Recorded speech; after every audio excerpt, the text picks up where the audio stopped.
노래방 침입자. 서울 은평구의 한 노래방에 정체불명의 한 남성이 침입을 했습니다. 그런데 이 남성, 경찰이 무려 석 달 동안이나 수사를 해온 사건과 아주 관련이 있는 사람입니다. 더 황당한 건 이 남성 아주 가까운 곳에 있었다고 합니다. 충격적인 범인의 정체 하나하나 전해드리겠습니다. 자, 일단 노래방에 누군가 침입을 했다고요? 네, 맞습니다. 지난 5월이었는데요. 서울 은평구의 한 노래방 업주가 저녁에 출근을 했는데 이상한 낌새를 느꼈습니다. 일단 출입문은 비밀번호가 풀려 있어서 문을 안 잠그고 갔나 생각했는데 문을 잠그고 갔었고요. 어허. 그리고 이제 안에 들어가 봤습니다. 그런데 노래방 끝방에 불이 켜져 있었고 테이블 위에는 물 한 병이 있었고 비품이 널브러져 있었다고 합니다. 놀란 업주는 CCTV를 확인을 했는데 새벽에 영업이 끝난 노래방에 한 남성이 들어오는 장면이 고스란히 찍혔습니다. 지금 보시는 바로 이 모습인데요.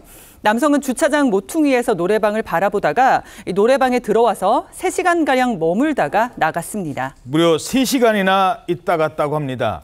그런데 이 범인이 평소에 아주 가까운 곳에 있었대요. 가까운 곳에 있었다? 이게 무슨 말이에요? 신고를 받은 경찰들이 수사를 해서 3개월 만에 범인을 잡았습니다.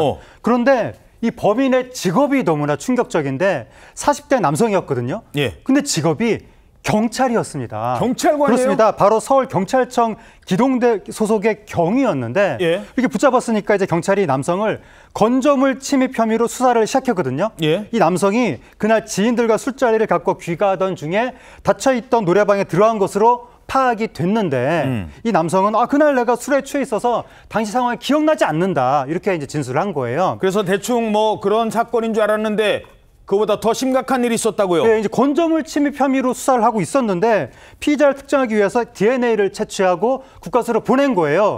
근데 국과수에서 또 다른 충격적인 이야기가 나왔습니다. 국과수 조사 결과 어떤 충격적인 소식이 전해집니까? 네, 13년 전에 서울 강남에서 발생한 강간 사건의 현장에서 발견된 DNA와 이 남성의 DNA가 일치했다는 것입니다. 성폭행 사건. 맞습니다. 지난 2011년 서울 강남에서 한 남성이 술에 취해 길을 걷던 여성을 쫓아갔고 성폭행을 저질렀습니다. 여기서 그치지 않고 이 남성은 증거를 인멸하기 위해서 피해자가 몸을 씻는 것까지 지켜보는 등 치밀하게 범죄를 저질렀습니다. 하지만 끝내 범인을 찾지 못했는데요. 최근 노래방에 침입해 체포된 이 경찰이 이 미제 강간 사건의 범인으로 지목이 된 것입니다. 옛날에 아직 범인 못 잡은 13년 전 사건, 그 성폭행 사건의 범인의 DNA와 이 경찰관이 DNA가 일치한다는 겁니다. 그때도 13년 전에도 이 남성은 경찰관이었습니다.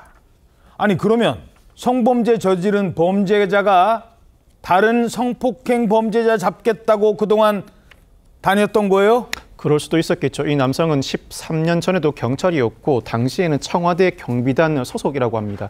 나름 프라이드를 가졌던 것으로 보이는데 이 경찰 결국 직위 해제됐고 경찰청은 자체 징계 절차에 나섰습니다. 또 주거 침입과 강간 등 혐의로 구속해 검찰에 송치했는데 사건을 넘겨받은 검찰 여죄가 있는지를 수사하고 있습니다. DNA만으로 강간 혐의 전반을 입증하기는 어렵습니다. 그렇지만 범행 직후에 채취된 현장과 피해자 몸에서 발견된 DNA는 유력한 증거가 될 뿐만 아니라 더 중요한 기능은 DNA를 통해 용의자를 비로소 특정할 수 있다는 것입니다. 특정된 용의자를 상대로 동선과 전후 사실관계 등 범행의 정황을 뒷받침할 만한 증거를 대량으로 확보할 수 있고 그 과정에서 관련 혐의는 충분히 입증해낼 수 있습니다. 예.